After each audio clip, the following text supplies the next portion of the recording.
Halo Infinite's multiplayer is the first free-to-play live service model in the franchise, but its customization and monetization still leaves a lot left to be desired for the players. Over the past 4 years, it definitely has improved with cross-core customization, free monthly passes, the introduction of the exchange in Spartan points, and rewarded dedicated players with the Master Chief by reaching the maximum rank. Despite that though, this system still has issues, and it's important to recognize them to fix it. Now you may be thinking, Infinite is 4 years old now, why would I care what they could fix? And I hate live service models.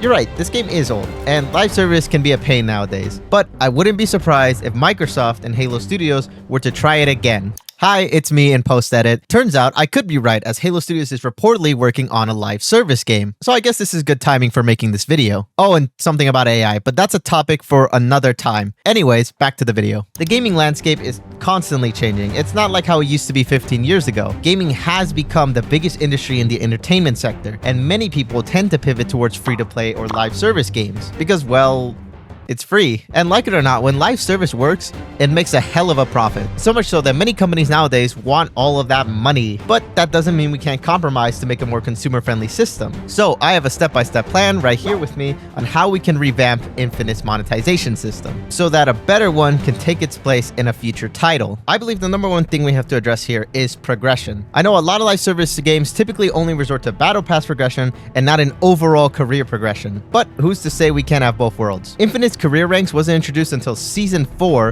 which I think was like a year and a half later after launch, and the system itself is pretty bland, with the only real reward being the Master Chief at maximum rank. The easiest way to fix this is to just sprinkle some rewards along the way, like armor sets and other items, so people are more encouraged to play the game. Sure, money is important to get from the shop, but so is player retention and rewarding them for their time. And if players stick around, that's more people you can expose to the shop items. The second big issue with Infinite is the fundamentals of customizing our Spartan. We need to ditch the armor coding system straight up so that players can choose the colors of the rainbow they want on their Spartans. What we can keep from it though is something like this hexagonal pattern that can allow us to personalize our Spartans even more. I'm talking about asymmetry, coloring individual pieces, accents, and even the undersuit. Another thing we can change is the return of multiple helmet attachments. It still baffles me today that we don't have this at all and should not be this way for the next title. I would like to put more on than just my cat ears. The last feature I'd change is emblem placement. For the most part, I forget about this because I usually have a chest piece on,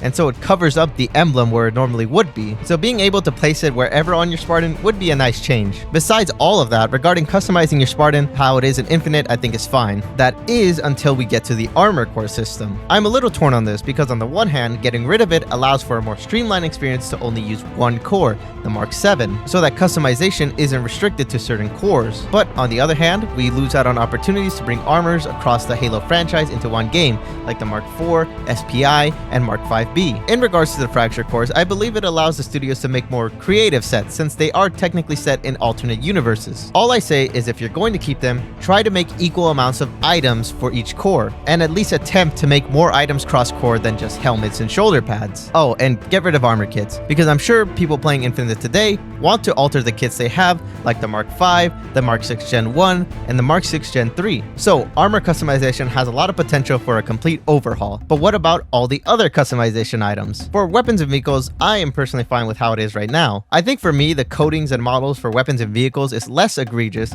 and makes more sense than armor, since that's been a staple feature in Halo for so long. The kill effects for the weapons are cool. I think they should be implemented for the vehicles as well though. Other stuff they can improve on is once again emblem placement and make sure that every weapon and vehicle is customizable, because there is still some in Infinite that don't have this option. Some other items like AI instances, if they decide to keep them, should be updated more regularly since we barely get any new ones anymore. In regards to emblems and nameplates, just get rid of the color palettes. Like armor, let us choose what colors we want to put on our emblems. I really don't think it's that big of a deal. And a lot of the items I just mentioned can be used in the revamped progression system instead of allocating most of it to the shop. Speaking of the shop, that is where a lot of problems lie with this game. See, Halo is quite unique because unlike other games where they just charge a skin, we are able to fully customize our character with different different individual pieces, from the helmet all the way down to the knee pads. And in order for this monetization to work, I believe Halo Studios needs to monetize every item individually, from helmets to weapon coatings to victory stances. They have done this sometimes, but it was never fully implemented. Plus, the shop rotation thing is a little silly. I feel like they should just have a page where they can select what they want to purchase at any time. The bundle can stay though as an offer for consumers to buy more for a cheaper price, even if it has stuff you don't want. I would say they should also be cheaper,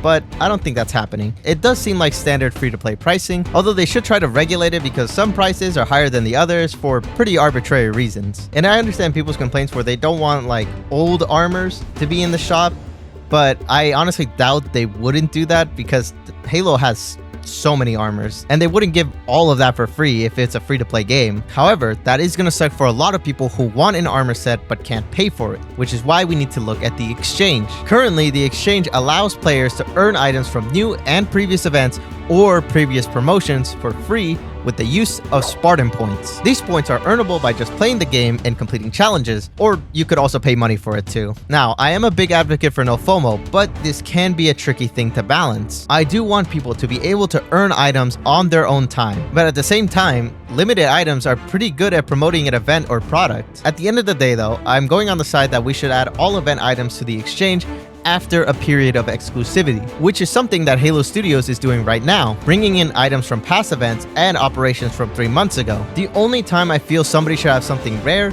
is either by being a high career or competitive rank, completing Lasso, having 100% achievements, or something like that. What I do want Halo Studios to learn from the exchange is actually do what they are doing right now. Currently, the scanner armor set is available to purchase with real money, along with 4 more armor sets coming to the game for Halo 5's 10-year anniversary. But they are also going to be available in the exchange, albeit for a large amount of Spartan points. And that is something I believe they should keep doing. Let players be able to earn sets from the shop using Spartan points. One example I can give is how Marvel Rivals gives players units from challenges, events, or the Battle Pass so they can eventually purchase a skin in the shop. You should be able to do the same in Halo. Granted, it would be a low conversion rate from points and credits, so players have to grind the game to be able to unlock an armor set. Actually, now that I say that out loud, it really is advocating for a reach customization system, but in a more complicated way. Here's the caveat though, you'd only be able to purchase sets of armor and not individual pieces, unlike the shop. Unfortunately, when I was writing this, I was thinking, how are they gonna make money? And yeah, if individual pieces were in the exchange, it would probably have to require a lot of Spartan points, or just list an entire armor set that would also probably take a lot of time for you to unlock. This way, it can give the player 2 choices.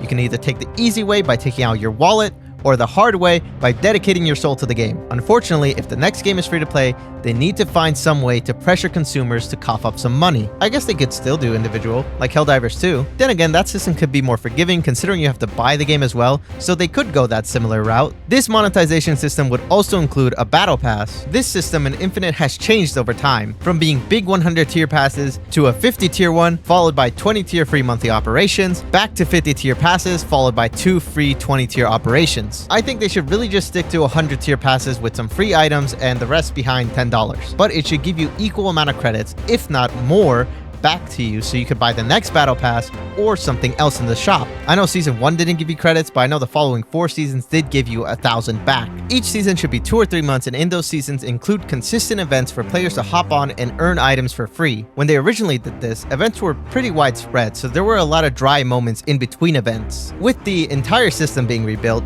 we can finally move on to any additional features that they could include in the next title. Some that they could add to the system is assassinations, that's a no-brainer, voices, because we only have like 8 and more variety would be nice. You could also include characters from the campaign as voices, Fortnite emotes, intro animations, like the ones you see at the start of the match, and patterns. Patterns could be an easy inclusion to customization, like how some armor coatings right now have camouflage or tiger stripes. Halo Studios could also introduce quality of life features, like armor presets. These could be used to save builds of your Spartans, a slider that can make your Spartan look fresh off the armory or battle damaged, which was actually a cut feature for Infinite, a vertical UI instead of this awful horizontal one that we have right now, just to make the customization experience better, and an option to switch between red versus blue and the outline system, because apparently that's a problem. I don't know, some people like me don't mind the outlines that Infinite currently has, simply because I like getting to see what everyone's Spartans actually look like. In previous games, I feel it'd be pointless to put colors on because the only times you'd ever see them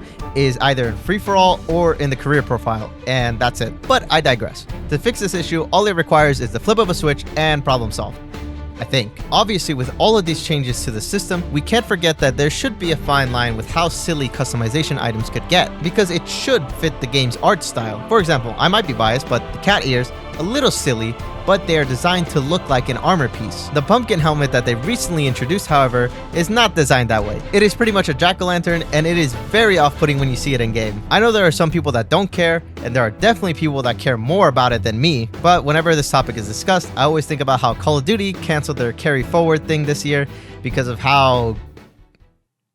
Yeah, I think that is just about everything I wanted to cover regarding Infinite's monetization. I do hope that if Halo Studios does decide to do another multiplayer live service game, that they learn from their mistakes from Infinite and make a more consumer-friendly monetization system. Of course, it would be a lot easier if I just paid $60, there wasn't a store, and I wouldn't have to worry about any of this. That is unfortunately not the world we live in today. But what do you think about my ideas for this revamped monetization system? Is there something you'd like added, changed, or removed from the system we currently have right now? Be sure to let me know in the comments, and I'll see y'all next time.